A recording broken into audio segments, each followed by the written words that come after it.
February 4th. The compelling majesty of his power. The love of Christ compels us. 2 Corinthians 5:14. Paul said that he was overpowered, subdued, and held as in a vice by the love of Christ. Very few of us really know what it means to be held in the grip of the love of God. We tend so often to be controlled simply by our own experience.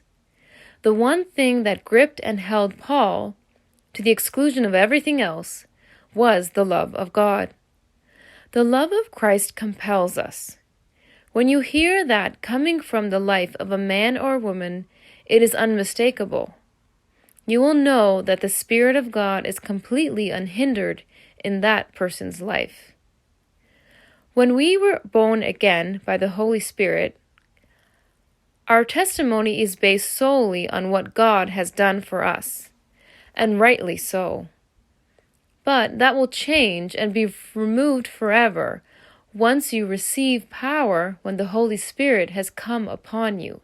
Acts 1:8. Only then will you begin to realize what Jesus meant when he went on to say, "You shall be witnesses to me." Not witnesses to what Jesus can do. That is basic and understood. But witnesses to me. We will accept everything that happens as if it were happening to him. Whether we receive praise or blame, persecution or reward. No one is able to take this stand for Jesus Christ who is not totally compelled by the majesty of his power. It is the only thing that matters, and yet it is strange that it's the last thing we as Christian workers realize. Paul said that he was gripped by the love of God, and that is why he acted as he did. People could perceive him as mad or sane. He did not care.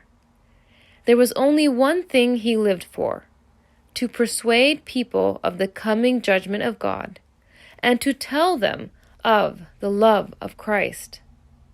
This total surrender to the love of Christ is the only thing that will bear fruit in your life, and it will always leave the mark of God's holiness and his power, never drawing attention to your personal holiness.